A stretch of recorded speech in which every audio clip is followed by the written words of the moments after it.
இயேசுவின் இதய சொந்தங்களே, உங்கள் அனைவருக்கும் அன்பான வணக்கம். திரு இருதய வணக்க மாதத்தின் 7ஆம் நாளாகிய இன்று இயேசுவின் திரு இருதயம் எப்படி பிறர் அன்புக்கு ஆசிரியராக விளங்குகின்றது என்று தியானிப்போம். நம் ஆண்டவர் இயேசு கிறிஸ்து நாமும் அவரைப் போல இருதயத்தில் தாழ்ச்சியும் சாந்தமும் உள்ளவர்களாய், பிறரிடம் மிகுந்த பிறரன்பு மிக்கவர்களாய் வாழ வேண்டும் என்று தன்னுடைய கட்டளைகளிலும் போதனைகளிலும் எடுத்து கூறுகின்றார். நாம் இயேசுவினுடைய திரு இருதயத்தை அன்பு செய்தோம் என்று சொன்னால், இயேசுவை மட்டுமல்ல, நம்மை அடுத்திருப்பவர்களையும் நம்முடைய சகோதர சகோதரிகளையும், ஏன் நம்முடைய பகைவர்களையும் கூட நாம் அன்பு செய்வோம்.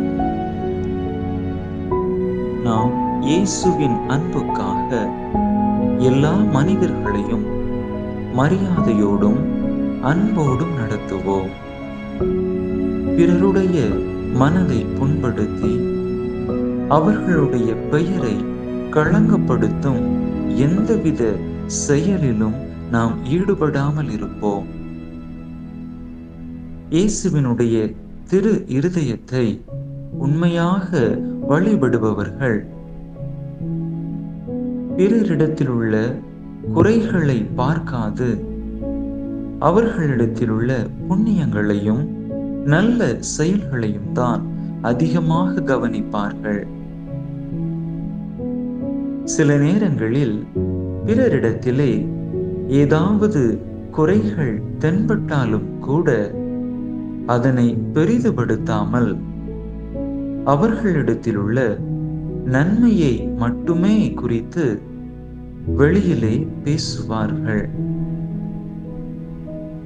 அதே நேரத்தில் வெறுமனே பெயரளவில் மட்டும் நாம் திரு இருதயத்திற்கு வணக்கமும் வழிபாடும் செலுத்தி வந்தோம் என்று சொன்னால், பிறரிடத்தில் காணப்படக்கூடிய குறைகளை பெரிதாக பேசுபவர்களாக நாம் மாறிவிடுவோம்.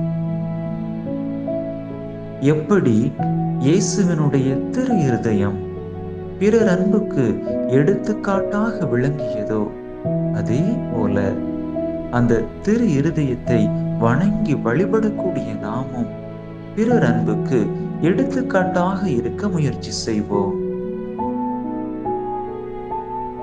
பிறர் அன்புக்கு எதிராக பேசி குடும்பங்களிலும் ஊர்களிலும் பிரிவினை என்கிற விதையை விதைத்த பலர் தாங்கள் இறந்த பிற்பாடு உத்தரிக்கிற ஸ்தலத்திலே பல ஆண்டுகளாய் மிக பயங்கரமான துன்பங்களை அனுபவிக்கிறார்கள்.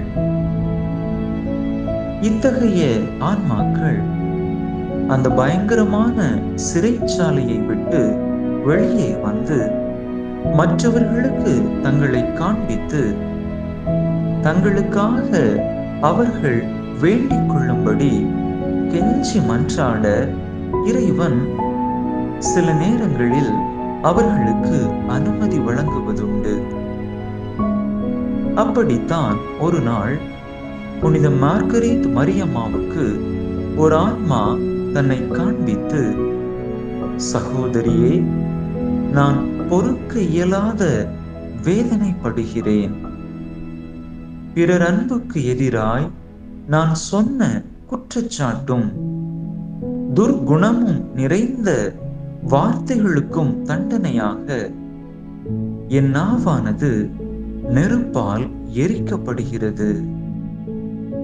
பிரியமான சகோதரியே, தயவு செய்து நீங்களும் மற்ற சகோதரிகளும் என் ஆன்ம இளைப்பாற்றிக்காக வேண்டிக் கொள்ளுங்கள்.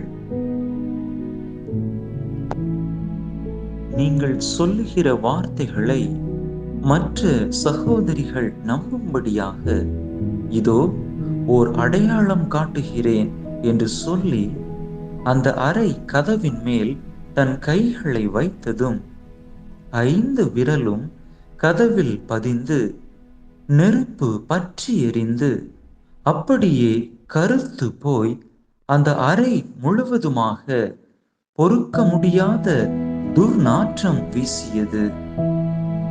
மார்கரெட் மரியம்மா அந்த விபரத்தை தன் மடத்தில் உள்ள அனைவருக்கும் அறிவித்த போது அவர்கள் எல்லாரும் இந்த பயங்கரமான காட்சியை பார்த்து அவர் கண்ட காட்சி உண்மைதான் என்று நம்பினார்கள்.